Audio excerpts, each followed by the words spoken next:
Pressure im Hart zu Gesprochen. Oder aber auch sehr laut.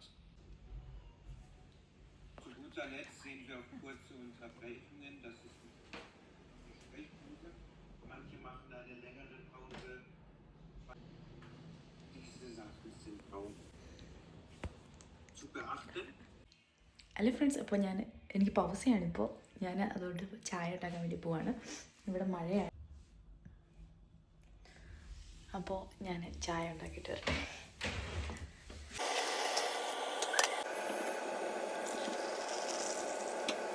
ഉരുളക്കിഴങ്ങ് fry ചെയ്യാൻ വേണ്ടി എന്തൊക്കെ സാധനങ്ങളാണ് വേണ്ടതെന്ന് നോക്കാം. ഉരുളക്കിഴങ്ങ് ക്യൂബ്സായിട്ട് ചെറിയ കഷ്ണമായിട്ട് അരിഞ്ഞു തണുത്ത വെള്ളത്തിനകത്ത് അരിഞ്ഞു വെച്ചിട്ടുണ്ട്. ഇങ്ങനെ നമ്മൾ ഇടുമ്പം നമ്മുടെ ഉരുളക്കിഴങ്ങിൻ്റെ കളറൊന്നും മാറാതെ നന്നായിട്ട് കിട്ടും. ഇത് അരഭാഗം സവോളയാണ്. എൻ്റെ ഇതിൽ ചുവന്നുള്ളി ഇല്ലാത്തതുകൊണ്ട് ഞാൻ സവോളയാണ് എടുത്തേക്കുന്നത്. ചുവന്നുള്ളി ഉള്ളവർ ഒരു ആവശ്യത്തിന് ചുവന്നുള്ളി എടുക്കുക. ഞാൻ സവോള ഒരു അരഭാഗം അരിഞ്ഞ് പച്ചമുളകും 4 വെളുത്തുള്ളിയും കൂടി ചതച്ച് വെച്ചേക്കുന്നതാണ് കേട്ടോ. 2 പച്ചമുളക് ഞാനകത്ത് എടുത്തിട്ടുണ്ട്. ഈ പച്ചയായിട്ട് കിടക്കുന്നത് ഉള്ളിത്തണ്ടാണ് കേട്ടോ. ഉള്ളിത്തണ്ടിൻ്റെ കുറച്ച് രുമ്മിണി ഇവിടെ കിടന്നതാണ്. ഞാൻ ജസ്റ്റ് അതിനകത്തോടെ എടുത്തിട്ടു. ഇത് നമുക്ക് ആവശ്യമായിട്ട് വേണ്ടുന്നത് മഞ്ഞൾപ്പൊടിയാണ്, പിന്നെ മുളക് പൊടി, വെളിച്ചെണ്ണ, ഇതിൻ്റെ കൂടെ ഒരു കായം കൂടി ആവശ്യമുണ്ട് കേട്ടോ. ഒരു ശകലം കായം കൂടി, മസാലയുടെ പൊടി, ചെറിയ ജീരകത്തിൻ്റെ പൊടി. അപ്പം നമുക്കെങ്ങനെ തയ്യാറാക്കുന്നത് നോക്കാം. ഒരു പാൻ അടുപ്പിലോട്ട് വെച്ചിട്ടുണ്ട്. അതിനകത്തോട്ട് 2 സ്പൂണ് വെളിച്ചെണ്ണ ഒഴിച്ചിട്ടുണ്ട്. ഇത് ചൂടാകുമ്പോഴത്തേക്കും നമ്മുടെ ചതച്ച് വെച്ചിരിക്കുന്ന സാധനങ്ങളൊക്കെ ഇതിനകത്തോട്ട് ഇട്ട് കൊടുക്കുക. നമ്മുടെ ചതച്ച് വെച്ചിരിക്കുന്ന സാധനങ്ങൾ സവോള, പച്ചമുളക്, വെളുത്തുള്ളി, ഇത്രയും സാധനങ്ങൾ നമുക്കിതിനകത്തോട്ട് ഇട്ട് കൊടുക്കാം.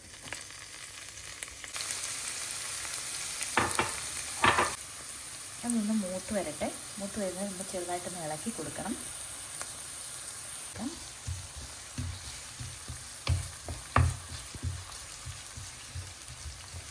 ഇത് ഏറ്റവും നല്ലത് ചുവന്നുള്ളിയാണ് കേട്ടോ. എൻ്റെ കയ്യിൽ ഇന്ന് ചുവന്നുള്ളി ഇല്ല, അതുകൊണ്ടാണ് ഞാനൊരു അരഭാഗം സവാള എടുത്ത് ഇങ്ങനെ ഒന്ന് ചതച്ച് കേട്ടോ. ഈ ചുവന്നുള്ളി ആണെങ്കിലും അങ്ങനെ തന്നെ ചുവന്നുള്ളി എടുത്തിട്ട് നമുക്ക് ആവശ്യത്തിനുള്ള വെളുത്തുള്ളിയും പച്ചമുളകും കൂടി എടുത്ത് ഒന്ന് ചതച്ചെടുക്കുക. ജസ്റ്റ് ഒന്ന് ചതച്ചെടുക്കുക.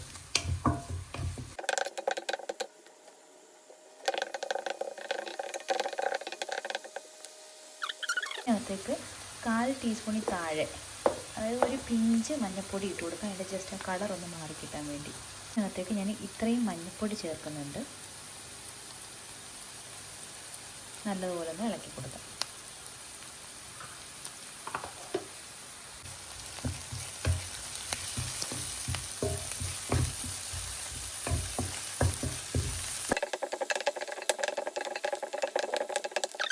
അതിലേക്ക് ഇത്രയും കായത്തിൻ്റെ പൊടിയും കൂടെ ചേർത്ത് നമുക്ക് നല്ലോണം മിക്സ് ചെയ്യാം.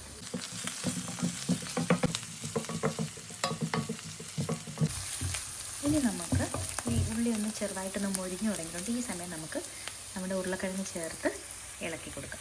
ഇവിടെ ഉരുളക്കിഴങ്ങ് ഞാൻ തണുത്ത വെള്ളത്തിൽ ഇട്ട് വെച്ചിട്ടുണ്ട്. അപ്പം നമ്മൾ അരിഞ്ഞ് വെച്ച പടി തന്നെ ഫ്രഷായിട്ട് തന്നെ നമുക്ക് ഉരുളക്കിഴങ്ങിട്ട് നമുക്ക് കൊടുക്കാം.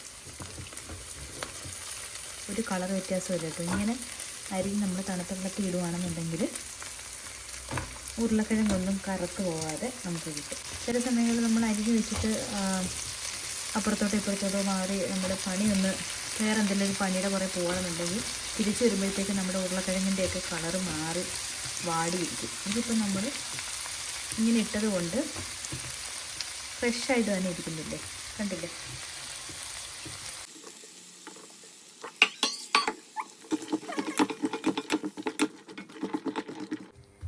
ആവശ്യത്തിന് ഉപ്പും ഒരു ഇച്ചിരി മഞ്ഞൾപ്പൊടിയും കൂടെ ഞാൻ ചേർക്കുന്നുണ്ട്.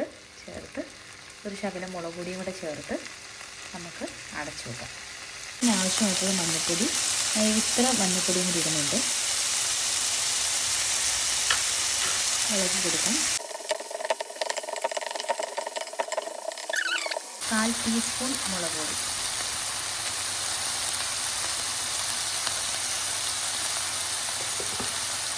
നല്ലോണം ഇളക്കി കൊടുക്കാം.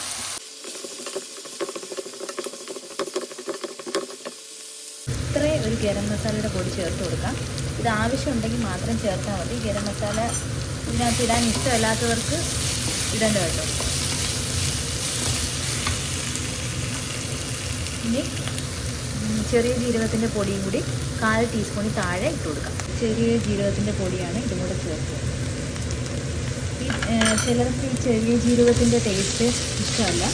അപ്പം ഇതും ഓപ്ഷണലാണ്. ചെറിയ ജീരകവും ഗരം മസാലയും ചേർക്കണമെന്നുണ്ടെങ്കിൽ മാത്രം ചേർത്താൽ മതി.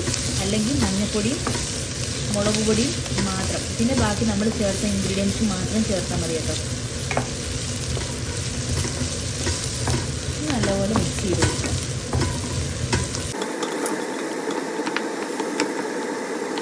നമുക്ക് ഉപ്പ് ആഡ് ചെയ്ത് കൊടുക്കാം. സത്യത്തിൽ ഞാൻ വിട്ടുപോയതാണ്. ഇതിന് ഉരുളക്കിഴങ്ങ് ഇട്ടൊന്ന് വാടി കഴിയുമ്പോൾ നമുക്ക് ഉപ്പിട്ട് കൊടുക്കാം. ഇതിനകത്ത് ഒട്ടും വെള്ളം ഒഴിച്ചിട്ടില്ല. ഇതിനകത്തോട്ട് 2 സ്പൂൺ വെള്ളം ഒഴിക്കാം. നമ്മൾ ഇതുവരെ വെള്ളമൊന്നും ചേർത്തിട്ടില്ല. അങ്ങനെ പൊടികളെടുത്ത സ്പൂൺ കൊണ്ട് തന്നെ 2 സ്പൂണ് വെള്ളം ഒഴിച്ചു. ഇനി നല്ലോണം ഒന്ന് ഇളക്കിയിട്ട് അടച്ചു വെക്കാം.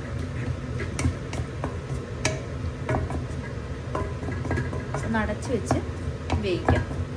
തീ കുറച്ച് വെച്ച് വേവിക്കണേ. ഇവരുള്ളവർക്ക് നമുക്ക് ഈ സമയത്ത് കറിവേപ്പില ഇടാം. വെളുത്തുള്ളിയും സവോളയൊക്കെ മൂപ്പിക്കുന്ന സമയത്ത് കറിവേപ്പില ഇടാം. എൻ്റെ കയ്യിൽ നാട്ടിൽ നിന്ന് ഉണക്കിക്കൊണ്ട് വന്ന കറിവേപ്പില എൻ്റെ കയ്യിലുണ്ട്. അത് ഞാൻ കുറച്ച് ഇടാൻ പോവാണ്. ഇപ്പം നാട്ടിൽ നിന്ന് ഉണക്കിക്കൊണ്ട് വന്ന കറിവേപ്പിലയാണ് ഞാൻ ഇടാൻ പോവാണ്. വളരെ കുറച്ചാണ് കറിവേപ്പിലൊക്കെ എടുക്കുന്നത്. നമുക്കിനി അടച്ചു വെക്കാം. നമുക്ക് ഈ ഉരുളക്കിഴങ്ങ് മെഴുക്കുവരട്ടിക്കകത്ത് 4 സ്പൂണ് വെള്ളം വരെ ഒഴിക്കാം. ബാക്കി ഇത് അടച്ചു വെക്കുമ്പം ആ ഈർപ്പം കൊണ്ട് വേണം വേകാൻ. അപ്പോൾ ഞാൻ ഇതിനകത്ത് 2 സ്പൂൺ വെള്ളം ഒഴിച്ചിട്ടുണ്ട്. 2 സ്പൂൺ വെള്ളവും ബാക്കി ഇതിനകത്തുള്ള ഈർപ്പവും കൊണ്ടാണ് വെന്തേക്കുന്നത്. ഒരുപാട് വെള്ളം ഒഴിച്ചു കഴിഞ്ഞാൽ ഇതങ്ങ് കുഴഞ്ഞു പോകും കേട്ടോ.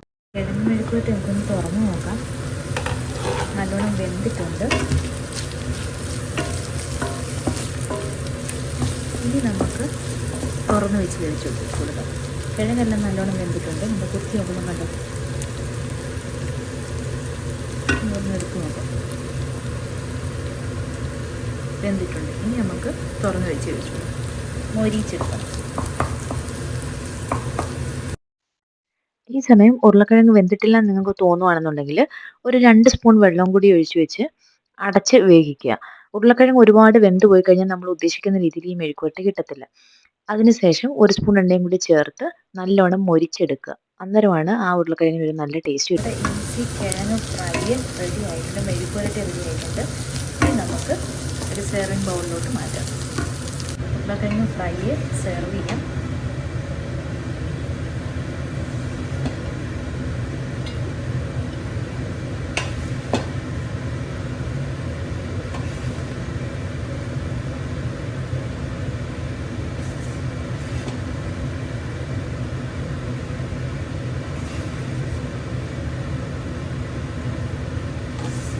നമ്മളൊരു 2 സ്പൂണ് വെളിച്ചെണ്ണയ്ക്കകത്താണ് എണ്ണയ്ക്കകത്ത് വെളിച്ചെണ്ണയ്ക്കകത്ത് ഉണ്ടാക്കുന്നത്. ഞാനത് എണ്ണയ്ക്കകത്താണ് ഉണ്ടാക്കിയത്. 2 സ്പൂൺ എണ്ണയ്ക്കകത്താണ് സൺഫ്ലവർ ഓയിൽ ഞാൻ ഈ ഉരുളക്കിഴങ്ങ് ഫ്രൈ ചെയ്തെടുത്തത്.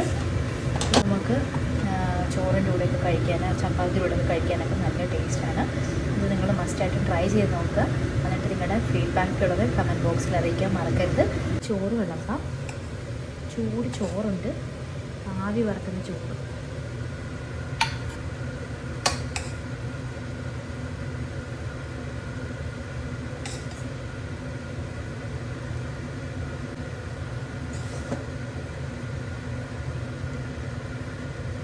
നമുക്കിങ്ങനെ മിക്സഡ് ആയിട്ടൊരു ഫിഷ് കിട്ടും. കക്കയും കൂന്തലും ചെമ്മീനും എല്ലാം കൂടി ഞാനൊരു റോസ്റ്റ് പോലെ ആക്കിയതാണ്. നമ്മുടെ മത്തി ഫ്രൈ. ഇനി നമുക്ക് നമ്മളിന്ന് വെച്ച ഉരുളക്കിഴങ്ങ് മെഴുക്കുവരട്ടി,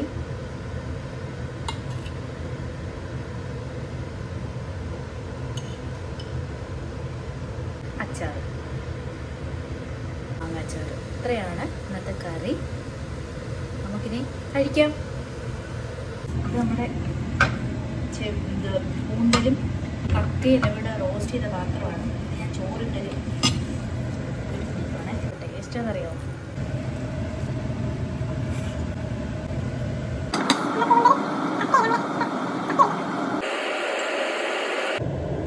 അപ്പോൾ നമുക്ക് ഈ ചോറൊന്ന് കഴിക്കട്ടെ. ഇങ്ങനെയല്ല, ആദ്യം ഇച്ചിരി ഉരുളക്കിഴങ്ങ്, നമ്മുടെ കക്ക, ഇച്ചിരി മത്തി വറുത്തത്, മൂന്നും കൂടെ ചേർത്ത് ഇച്ചിരി അച്ചാർ. വായിക്കൂടെ വെള്ളം വരുന്ന.